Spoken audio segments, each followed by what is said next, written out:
Good morning all of you.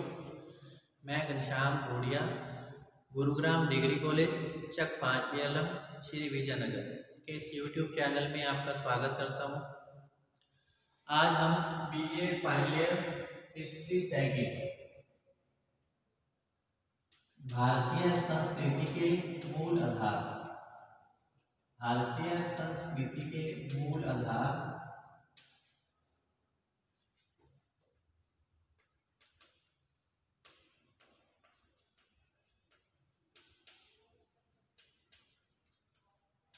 इसके अंतर्गत आज का जो हमारा टॉपिक रहेगा वह है महाकाव्यकालीन सभ्यता एवं संस्कृति।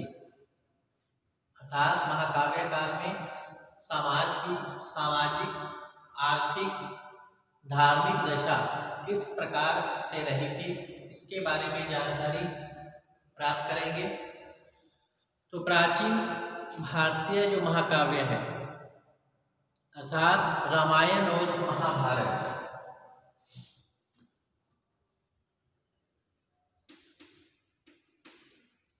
प्राचीन भारतीय महाकाव्य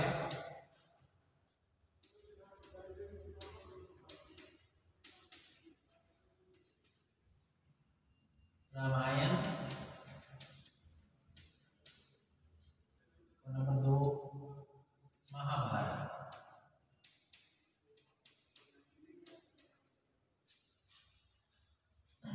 रामायण और महाभारत भारतीय संस्कृति के सच्चे दर्पण है।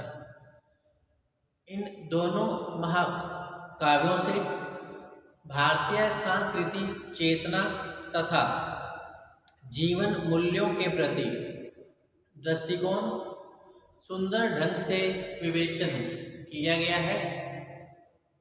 प्राचीन भारतीय महाकाव्य रामायण और महाभारत जो कि भारतीय समाज और संस्कृति के सच्चे दर्पण कहे गए हैं, इस दोनों महाकाव्यों में भारतीय सांस्कृतिक चेतना तथा जीवन मूल्यों के प्रति दृष्टिकोण का जो वर्णन है वह सुंदर ढंग से किया गया है। तो रामायण जिसकी रचना महर्षि वाल्मीकि ने की थी, रामायण जिसकी रचना महर्षि वाल्मीकि ने की थी,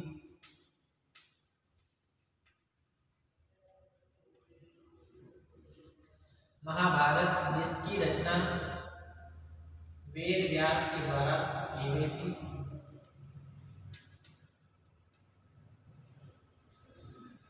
रामायण जिसकी रचना महर्षि वाल्मीकि के द्वारा की गई थी तथा महाभारत जिसकी रचना वेद व्यास के द्वारा की गई थी। तो ये दोनों ही महाकाव्य प्राचीन भारतीय संस्कृति के आदर्श, नियम, मूल्यों, प्रतिमानों को अच्छे ढंग से प्रस्तुत कर देती है। रामायण और महाभारत से हमें तत्कालीन समाज की सामाजिक, धार्मिक तथा आर्थिक जीवन की या दशा की महत्वपूर्ण जानकारी उपलब्ध होती है। तो ये दोनों ही महाकाव्य भारतीय संस्कृति और सभ्यता पर प्रकाश डालते हैं, जो कि हमारे ज्ञान के लिए अत्यंत उपयोगी माने गए हैं।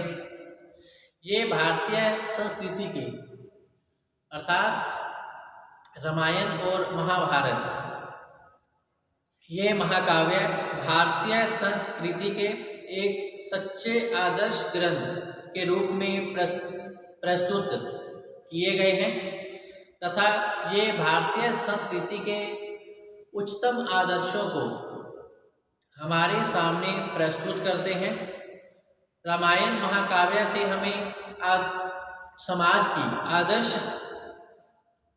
राज व्यवस्था का ज्ञान होता है, जिसमें कि व्यक्ति के महत्व के साथ साथ सामाजिक हित व मानव के वैचारिक स्वतंत्रता की भावना के दर्शन होते हैं, तो दूसरी ओर महाभारत महाकाव्य से तत्कालीन समाज की आध्यात्मिक, धार्मिक और दार्शनिक उन्नति के बारे में महत्वपूर्ण जानकारी हमें उपलब्ध हो पाती है। अतः हमारे प्राचीन महाकाव्य हमारी संस्कृति और जीवन मूल्यों को प्रतिबिंबित करने वाले मात्र ग्रंथ ही नहीं है, बल्कि यह हमारी अमूल्य विरासत भी है। प्राचीन महाकाव्य, ये महाकाव्य हमारी संस्कृति और जीवन मूल्यों को प्रतिबिंबित करने वाले ग्रंथ मात्र ही नहीं है, बल्कि यह हमारी अमूल्य विरासत भी मानी गई है। तो आइए हम देखते हैं महाकाव्य कालीन समाज की सामाजिक, आर्थिक व धार्मिक दशा किस प्रकार से रही थी। सबसे पहले सामाजिक दशा।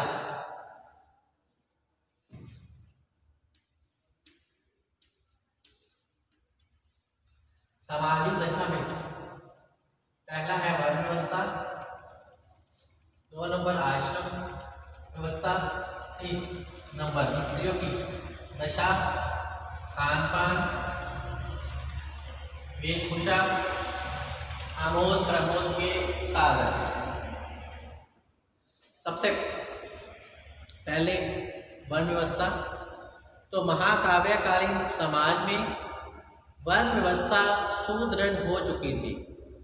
चारों वर्णों में ब्राह्मण वर्ग को सर्वश्रेष्ठ समझा जाता था और उनकी इस मूल व्यवस्था का जो कारण था वह ब्राह्मण वर्ग की त्यागमय सरल सादा जीवन व्यतीत करना था। ब्राह्मण वर्ग अपनी साधना, ज्ञान और अध्यात्म भावना के कारण, ये जो ब्राह्मण थे समाज की बौद्धिक विकास में लगे हुए थे। इस युग में क्षत्रिय वर्ण का जो कार्य रहा वह शासन करना, युद्ध करना और प्रजा की रक्षा करना रहा था, जबकि वैश्यों का जो कार्य था वह व्यापार, वाणिज्य, कृषि, पशुपालन आदि व्यवसाय करना रहा था, जबकि शूद्रों का जो कार्य था इन 3 वर्णों की सेवा करना रहा था। इस प्रकार महाकाव्यकालीन समाज के अंतर्गत वर्ण व्यवस्था विद्यमान रही थी। ब्राह्मण वर्ग का स्थान सर्वोच्च था, क्योंकि ये त्यागमय जीवन, सरल सादा जीवन व्यतीत करते थे तथा समाज में व्यक्तियों के बौद्धिक विकास में सहायता प्रदान किया करते थे। यही कारण है कि ब्राह्मण वर्ग को उच्च स्थान मिला हुआ था। दूसरा स्थान क्षत्रियों का था, जिनका जो कार्य शासन करना, युद्ध करना तथा अपनी प्रजा की शत्रुओं से रक्षा करना रहा था। इसी प्रकार वैश्यों का जो कार्य था कृषि, पशुपालन, व्यापार, वाणिज्य आदि व्यवसाय करना था, जबकि शूद्रों का कार्य इन 3 वर्णों की सेवा करना रहा था। तो नेक्स्ट है 2 नंबर पे आश्रम व्यवस्था।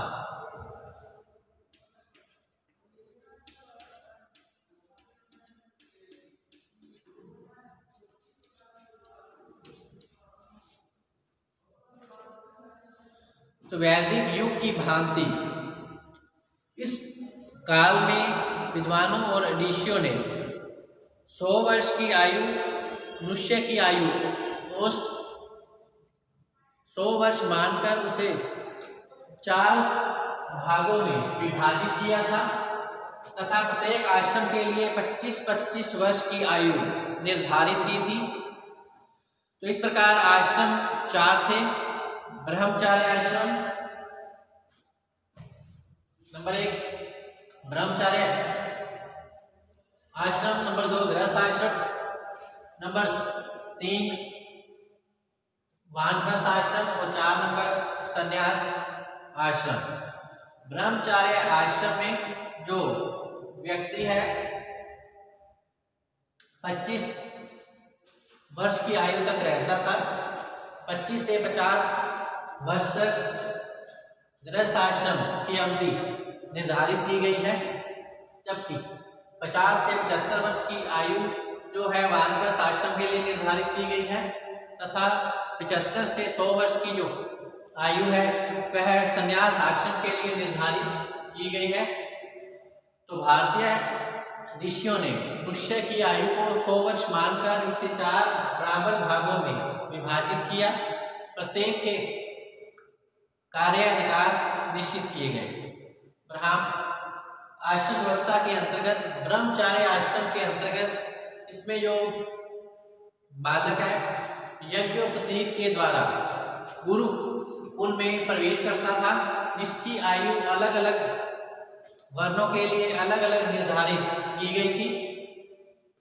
इस आश्रम में रहकर अर्थात ब्रह्मचर्य आश्रम में रहकर बालक को सरल सादा संयमित जीवन बिताना पड़ता था। गुरुकुल में रहकर उसे वेदों का अध्ययन करवाया जाता था तथा इस दौरान उसे कठोर अनुशासन नियम का पालन भी करना पड़ता था। इसके पश्चात 25 से 50 वर्ष की जो आयु है वह गृहस्थ आश्रम के लिए निर्धारित की गई है। इस आश्रम में व्यक्ति प्रवेश करने के बाद उसका विवाह हो जाता है तथा काम इच्छाओं की पूर्ति के पश्चात संतान उत्पत्ति होती है तथा परिवार की स्थापना कर दी जाती है। व्यक्ति अपने सामाजिक दायित्वों को पूरा करता हुआ इस आश्रम में जीवन व्यतीत करता है। इस आश्रम के अंतर्गत व्यक्ति आर्थिक क्रियाओं का संचालन करता हुआ परिवार की महत्वपूर्ण आवश्यकताओं की पूर्ति करता था। इसी आश्रम के माध्यम से जो है संतान उत्पत्ति संभव थी, जिससे कि पिता को मोक्ष का अधिकारी बनता था तथा वह जो व्यक्ति है अनेक ऋणों से मुक्त हो जाता था। तो ब्रह्मचर्य आश्रम के बाद गृहस्थ आश्रम में व्यक्ति प्रवेश कर परिवार की स्थापना कर अपने सामाजिक दायित्वों को पूरा करता था। इसी प्रकार वानप्रस्थ आश्रम की आयु 50 से 75 वर्ष निर्धारित की गई है। इसके अंतर्गत जो व्यक्ति है अपना घर बार त्याग देता है और वन की ओर प्रस्थान कर लेता है। जगह जगह वह उपदेश देता है और समाज के बौद्धिक विकास में लग जाता है। इसके पश्चात 75 से 100 वर्ष की जो आयु है संन्यास आश्रम के लिए निर्धारित की गई है। इस आश्रम में जो व्यक्ति है समस्त संसारिक बंधनों को त्याग कर एक पेड़ के नीचे ईश्वर की साधना में लीन हो जाता है और जब तक कि उसको मोक्ष की प्राप्ति नहीं हो जाती थी। तो इस प्रकार आश्रम व्यवस्था का जो है सुंदर विवेचन महाकाव्य काल में किया गया है। तो महाकाव्यों के अंतर्गत समाज में आश्रम व्यवस्था को महत्व प्रदान किया गया है। नेक्स्ट है स्त्रियों की स्थिति। नेक्स्ट है स्त्रियों की स्थिति या स्त्रियों की दशा किस प्रकार से रही थी। तो महाकाव्यकालीन समाज में पुत्री की अपेक्षा पुत्र को ही अधिक महत्व प्रदान किया जाता था,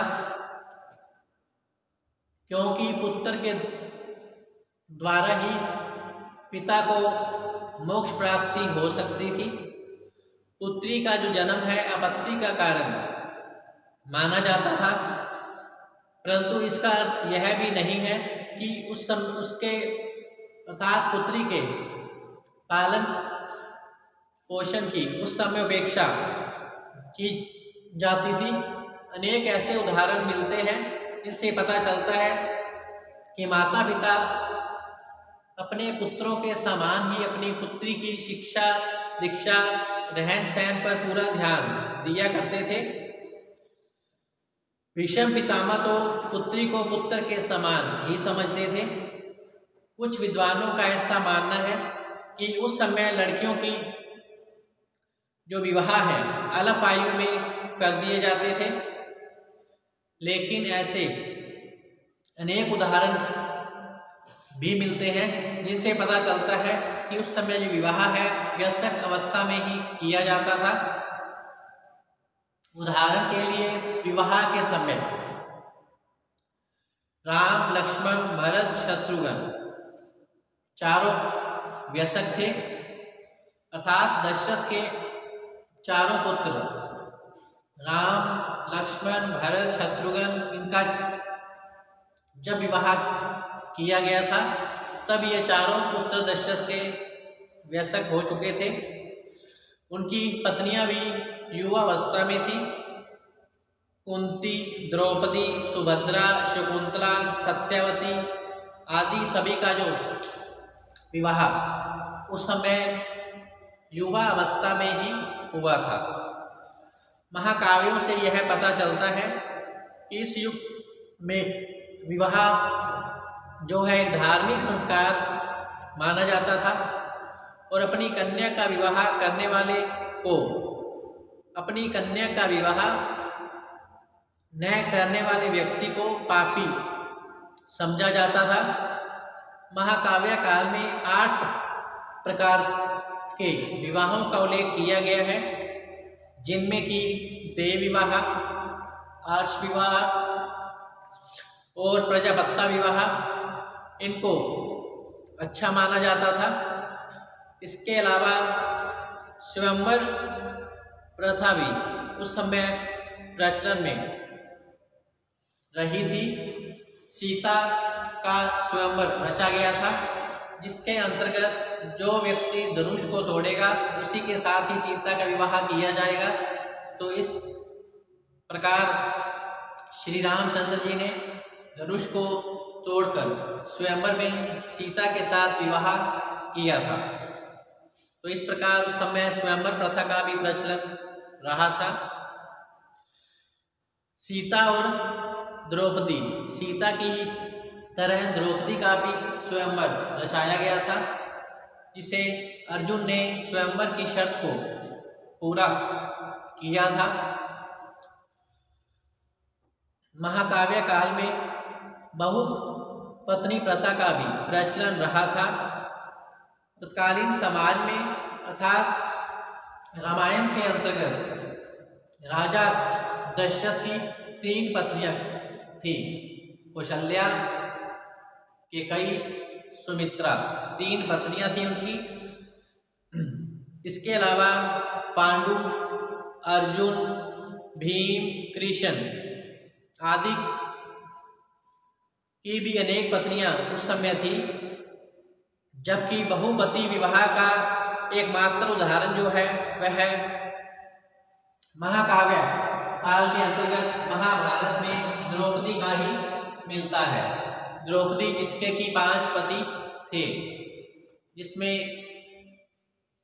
युधिष्ठिर, अर्जुन, भीम, नकुल, सहदेव, तो द्रौपदी के 5 पति थे। तो इस प्रकार महाकाव्य कालीन समाज में बहुपत्नी विवाह की प्रथा के साथ साथ बहुपति प्रथा का भी प्रचलन था। बहुपति प्रथा का एकमात्र उदाहरण जो है द्रौपदी के रूप में हमारे सामने प्रस्तुत हुआ है।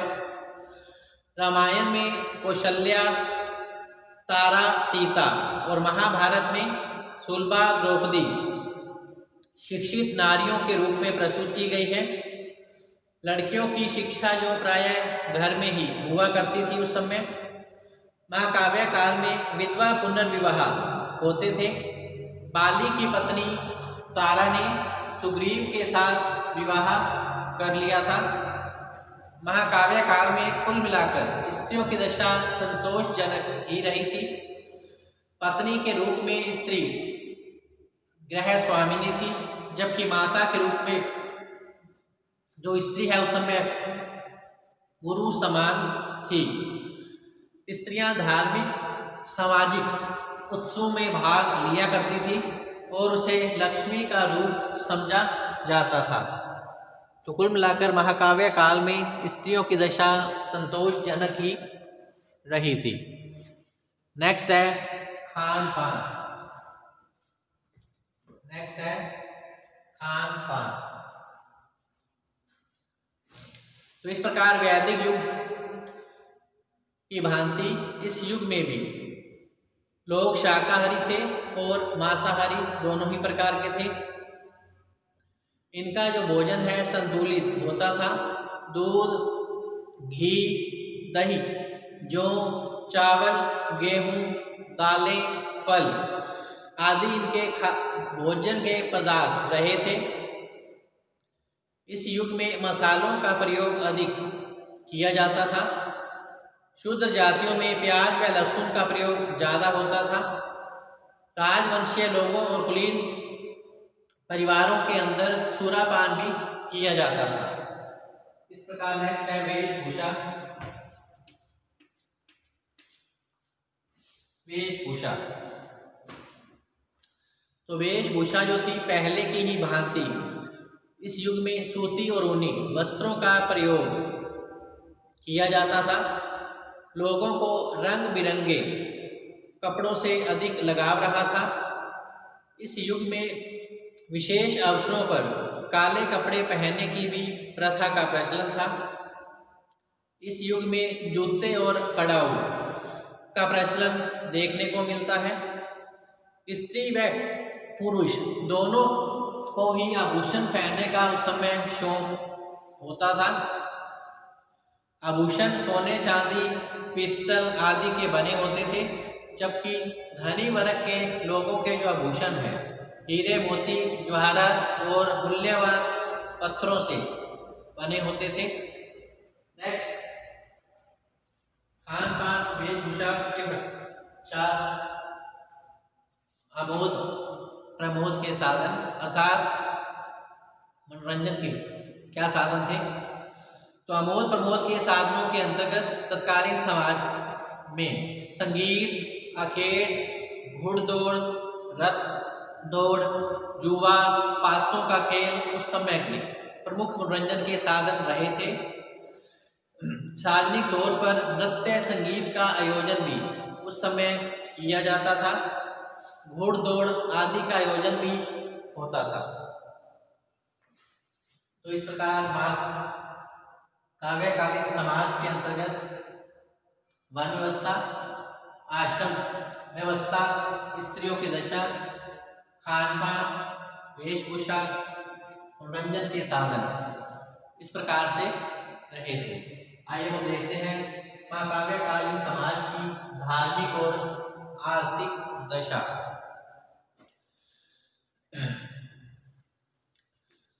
तो तत्कालीन समाज में महाकाव्यों के समय तक आर्यों के धार्मिक विश्वासों में उस समय काफी परिवर्तन हो चुका था।